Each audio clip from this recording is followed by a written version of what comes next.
अभी के सबसे बड़ा ब्रेकिंग न्यूज है कि मंदिर में दुर्गा माता मंदिर है, शीतला मंदिर है जो बारून में पड़ रहा है, वहाँ संतोष रेणु यादव जो हैं पहुँचे हैं अभी मंदिर में मत्था टेकने के लिए और प्रसाद चढ़ाने के लिए। और प्रांसी टीवी में आपका स्वागत है। और देखिए संतोष रेणु यादव जी शीतला मंदिर के पास अभी पहुँचे हैं, डायरेक्ट वहाँ से बेल हुआ है और बेल होने के बाद ये डायरेक्ट बारून में जो शीतला मंदिर है वहाँ पहुँचे हैं और माता रानी से प्रार्थना कर रहे हैं और प्रसाद वगैरह भी अभी चढ़ाएंगे। और कुछ मैं इनसे बात करता हूँ। आप डायरेक्ट जेल से निकलकर और हाथ में आपका मुहर भी लगा हुआ है, आप देख सकते हैं, और शीतला माता मंदिर में आप पहुँचे हैं। तो आप पहुँचे हैं तो क्या माता रानी से आप मांगे अभी? ये माँ काली नागेश्वरपुर बारून औरंगाबाद का ये मंदिर है। और यहाँ पे जो हमारे जो प्रशंसक, मेरे चाहने वाले जो मेरे भाई हैं, वो सब लोग यहाँ पे मन्नत मांगे थे कि जिस दिन भैया जेल से निकलेंगे तो सबसे पहले इस काली माँ के मंदिर में आकर के माँ को प्रणाम करेंगे, माँ का दर्शन प्राप्त करेंगे। तो अपने चाहने वाले और जितने भी भाइयों का जो इच्छा जो था तो उसको पूरा करने की कोशिश कर रहे हैं। और ऐसे भी हम माँ में काफ़ी आस्था रखते हैं और दादा श्री कृष्ण में काफ़ी आस्था रखते हैं, तो इसीलिए माँ के। तो क्या माता रानी का कोई गीत आप गुनगुना सकते हैं अभी थोड़ा सा? क्योंकि माँ के मंदिर में आप आए हैं, धाम पे आए हैं, तो माता रानी के लिए क्या कहना चाहेंगे? माता रानी के लिए बस यही कि माँ इस धरती को ऐसे ही हरा भरा रखें और जितने भी हमारे चाहने वाले जो हमारे भगवान रूपी जो श्रोता समाज हैं, उनके जीवन में जो भी कष्ट हो उसको समाप्त करें। एक मुखड़ा थोड़ा सा गा दीजिए माता रानी का। हाँ बिल्कुल गाएंगे, कह नहीं गाएंगे। एक मेरा गाना आया था, संजीवनी कंपनी से रिलीज हुआ था। बाबा के बगीचावा में एक कहीं पोखरिया ए जगदम्बा मैया, बाबा के बगीचावा में एक कहीं पोखरिया ए जगदम्बा मैया, से ही बीचे मंदिरा तोहारे जगदम्बा मैया, से ही बीचे मंदिरा तोहारे माँ काली मैया। कोई गाना भी आने वाला है आपका भक्ति में? हाँ भक्ति में तो आएगा ही। अभी दादा श्री कृष्ण के ऊपर अभी उनकी जो बाल लीला है तो उनके ऊपर अभी एक बड़ा अच्छा सा गाना जेल में ही रह कर के लिखे हैं और अभी डिस्क्लोज नहीं करेंगे। हमेशा भगवान कृष्ण को मानते हैं और भगवान कृष्ण का नाम आपके मुंह से सुनने को मिलता है। भगवान कृष्ण जी के बारे में आप क्या कहना चाहेंगे? दो शब्द गुनगुना दीजिए। अब जिनकर खून के वजह से हम हैं तो उनका बारे में हम क्या कहें। भगवान श्री कृष्ण जब प्रेम करते हैं तो राधा और कृष्ण की जोड़ी अमर हो जाती है। भगवान श्री कृष्ण जब उपदेश देते हैं तो श्रीमद् भागवत गीता इस पूरी सृष्टि, पूरी ब्रह्मांड की सबसे बड़ी ग्रंथ बन जाती है। और कहीं अगर गुस्सिया गए, लड़ाई झगड़ा करवा दिए तो महाभारत के रूप में इस धरती का सबसे बड़ा महाकाव्य बन जाता है। उनकी लीला अपरंपार है और उनसे ऊपर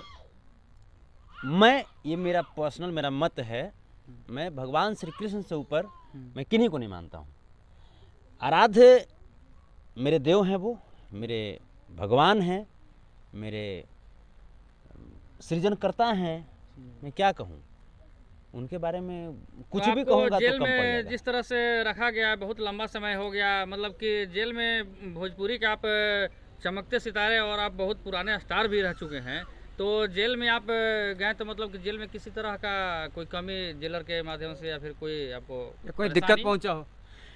नहीं, जैसे अब देखिए जेल तो जेल होता है लेकिन मुझे एक चीज़ लगा कि जेल जो है अगर बिल्कुल सच्चाई के रास्ते पे चल करके अगर जाइएगा, तो हम जेल गए तो बाहर में तो 1 किलो दूध पीते थे, आज जेल में गए तो 1.5 किलो शुरू कर दिए। जब जेल जिस दिन गए थे उस दिन मेरा वजन 63 किलो था। वजन बढ़ा है अभी आपका? आज जब निकले हैं तो 77 किलो है। मतलब कि वजन बढ़ते गया है और हिम्मत घट गया कि बढ़ गया? क्योंकि जेल से अच्छे को हिम्मत घट जाता है। आप ही बताइए कि जेल से निकल करके हमारे दादा श्री कृष्ण पूरी सृष्टि को रक्षा किए थे, वहाँ से बढ़िया बढ़िया कार्य किए, कंस को मारे हैं, मैंने क्या क्या नहीं किए। तो जेल जो है, अगर आप सच्चाई के मार्ग पे हैं तो जेल मर्दों के लिए ही बना है। अब कोनो सीआर के लिए जेल थोड़ा बना है। पूरे देश में आपका गाना सुनने वाले की संख्या बहुत ज़्यादा बढ़ गया है, मतलब लोग आप प्रिय हो रहे आप हैं इतना अभी। तारीफ कर रहे हैं, जेल मर्दों के लिए बना हुआ है, मतलब कि आपको जेल से थोड़ा सा भी डर नहीं है? अरे वो हमारे दादा श्री कृष्ण का वो जन्म स्थल है। पूरे देश में एकजुट हो गए हैं कुछ लोग लोगों के आपके लिए, द्वारा- उनको क्या कहना चाहेंगे आप? जो लोग एकजुट हुए हैं, पहले से भी एकजुट थे, लेकिन ये कहिए कि अब थोड़ा सा और अंदर से एनर्जी भर गया है। अब 14 किलो जो मेरा वजनमा बढ़ा है, तो वो कैसे तो आप बढ़े? एनर्जी के साथ काम करेंगे। हाँ, तब एनर्जी। अब जो मक्खन उखन खाए थे, मक्खन और मिश्री खूब चलता था अंदर में। एनर्जी मतलब कि किस पे इस्तेमाल करेंगे? क्या आपका व्यू है? एनर्जी का इस्तेमाल होगा जो लोग जो समाज को जाति पाति धर्म के आधार पे बांटने का कार्य कर रहे हैं, उनका कठोर विरोध होगा। जो लोग जादव जी के बेटी सपनवा में आती है, चाहे फलना के बेटी सपनवा में आती है, ऐसी मानसिकता को जो लोग पाले हुए हैं, उसके मानसिकता को चकनाचूर करेंगे। जो लोग ये बोलते हैं कि राजपूत क्षत्रिय है और राजपूतों के छत्र छाया में पूरा जात पलता है, उसको बताने का काम करेंगे कि बेटा, हर कास्ट की, चाहे वो ओबीसी हो, एससी एसटी, हिंदू मुस्लिम सिख ईसाई, सबकी एक अपनी विरासत है, सबकी एक अपनी विशेषता है और सबकी जरूरत है हिंदुस्तान को और इस दुनिया को। कोई किसी के छत्र छाया में नहीं पलता है, बल्कि ये तुम्हारी भ्रम है और उसकी भ्रम को नेस्तनाबूद करेंगे। जी, ये थे हमारे साथ में संतोष रेणु यादव जी। और मैं कहना चाहूँगा कि आप विरोधियों के बारे में अपना क्या कहना चाहेंगे?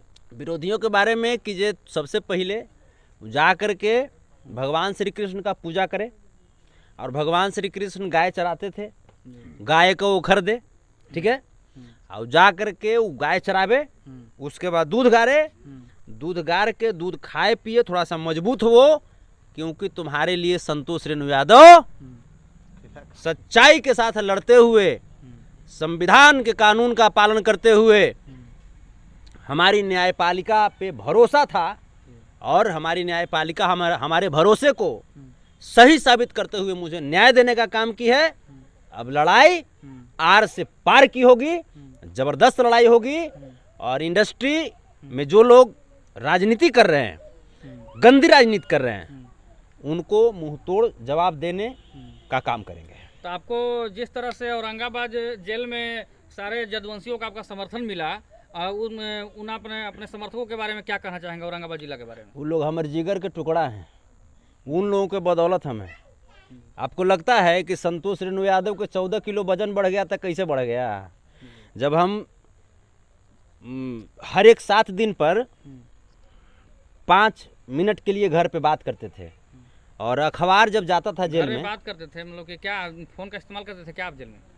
तब जेल का जो गेट होता है, तो वो तो सरकारी तंत्र के आधार पे आपको सप्ताह में 5 मिनट बात कराया जाता है। आप अपने परिजन से बात कर सकते हैं, ऑनलाइन के माध्यम से भी आप बात ऑनलाइन सरकारी तंत्र, हाँ, सरकारी तंत्र के माध्यम से।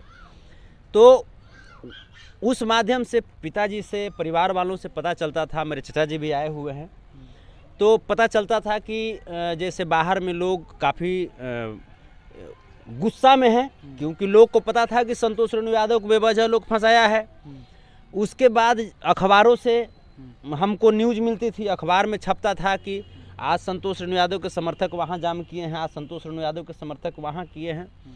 तो जितने भी जहाँ पे भी थे, मेरे चाहने वाले, मेरे भगवान रूपी, मेरे श्रोता समाज और मेरे मालिक, वो मेरे समर्थक दूसरी चीज़ हैं, मेरे वो भाग्य विधाता हैं, क्योंकि आज वो हैं तब संतोष रेणु यादव है। उनको तहे दिल से काले स्थान मंदिर है, जो इनका जितना भी समर्थक हम लोग हैं, हम तो जिगर के टुकड़ा है ये, मतलब आप बाकी काली इनके को मानते हैं? इनके साथ हम सभी देवता को मानते हैं, इनको भी मानते हैं। ये देखिए, और इनको बेल मिलने के शुभ अवसर पर जितना भी इनका जो प्रशंसक है, जो हम लोग यहाँ पर मिठाई चढ़ाने का काम किए थे, यहाँ पे आकर हम लोग पूजा किए हैं। ये जितने भी लोग हैं, ये सब मेरे भाग्य विधाता हैं। ये वही काली जी का मंदिर है जहाँ हम लोग कल आके यहाँ पे प्रसाद चढ़ाए, सब प्रसाद वितरण किए हैं अपना सभी समर्थकों का। तो आज संतोष रेणु यादव के बारे में आप क्या कहेंगे? आज जेल से बाहर आए हैं, रिहा हुए हैं आज। अब हमको कहने की जरूरत है, लोग खुद देखेंगे, देख भी रहे हैं, इनका विरोधियों भी देखेगा अब देख भी रहा होगा तो कोई ठीक थोड़े है। तो कैसा लग रहा है आपको बाहर बहुत आ खुशी गए? हुआ, बहुत खुशी। भोजपुरी एक गाना गाएंगे और संतोष भैया भोजपुरी के बारे में। सिंगर हमारे सिंगर रोशन लाल यादव जी रोशन लाल यादव नमस्ते हैं। सभी को। चाहूंगा कि और लगातार फोकस हम करते रहें। संतोष भैया के बारे में 2 शब्द गाएंगे। हर जे के राम ना बिगड़ी है, अरे वो के लोग का बिगाड़ी, अरे केहू के तनो चाही हो, हर केहू के तनो चाही, संतोष रेणु के गिरा दी, हर जे के राम ना बिगड़ी है, ओ के लोग का बिगाड़ी। बहुत ही अच्छा गाना गाए हैं। अच्छा और गाना आप सुना रहे हैं आप तो अपना यादव जी। ऑफिशियल चैनल भी बता हाँ, मेरा दीजिए। रोशन म्यूजिक वर्ल्ड चैनल है और आप सब सब्सक्राइब कीजिए, ढेर सारा प्यार दीजिए जैसे संतोष रेणु भैया के देते हैं। और ऐसे ही आप सभी एकजुट होकर एक सच्चे कलाकार को हमेशा सपोर्ट कीजिए। तो लव यू संतोष दोस्तों। रेणु यादव जी को आप हरियाणा सरकार देख सकते हैं आपको कि दर्जा दिए हैं। किस तरह से तो क्या संतोष उनका रेणु कहना यादव जो है, है मंदिर में शीतला माता मंदिर में पहुंचे हैं अभी, और जेल से बाहर रिहा होकर अभी तुरंत शीतला माता मंदिर बारून में पहुंचे हैं। और संतोष रेणु यादव ऑफिशियल पे भी आप जाके संतोष रेणु यादव जी का वीडियो आप देख सकते हैं। और मगध सम्राट संतोष रेणु यादव आप देख सकते हैं कि वहाँ अगरबत्ती जलाए हुए हैं, पूजा पाठ में लगे हुए हैं और माँ शीतला मंदिर के अंदर प्रवेश किए हुए हैं अभी, और प्रसाद वगैरह चढ़ाया जा रहा है। और लगातार आप कवरेज करिए और दिखाइए किस तरह से संतोष रेणु यादव जो हैं वो पूजा कर रहे हैं। प्रांसी टीवी बहुत आगे जाए और फास्ट मीडिया टीम भी बहुत आगे जाए। और हम चाहेंगे कि हम अपना से जितने मेरे श्रोता हैं, जितने भी मेरे फैन हैं, तो आप सब देखिए इस टीवी चैनल को और ज़्यादा से ज़्यादा प्रांसी टीवी को शेयर कीजिए और जो भी न्यूज़ आता है दबा कर शेयर कीजिए और भाई को एकदम आगे बढ़ाइए। जो सच्चाई के साथ है उसके साथ आप सब खड़े रहिए, जैसे हम खड़े रहे हैं। आज संतोष भैया उसका परिणाम है कि आज बाहर निकले हैं और बहुत ही अच्छा आप सब देख सकते हैं। देखिए अभी संतोष रेणु सच्चाई के मार्ग पर चलते रहिए, जीत होगी। सत्य को परेशान किया जा सकता है, पराजित नहीं किया जा सकता है। हमारे चैनल के लिए भी 2 लाइन बोल दीजिए। बस प्रांसी टीवी को सब्सक्राइब कर लीजिए, फॉलो कीजिए। और चैनल के बारे में क्या बोलना चाहेंगे? और इधर तबाही न्यूज भोजपुरी को भी सब्सक्राइब कर लीजिए, फॉलो कर लीजिए। और इन लोगों का चैनल आपका अपना ऑफिशियल चैनल के बारे में संतोष रेणु ऑफिशियल मेरा फेसबुक पेज भी है और यूट्यूब चैनल भी है, उसको भी कर लीजिए सब्सक्राइब। वो आप लोग का है।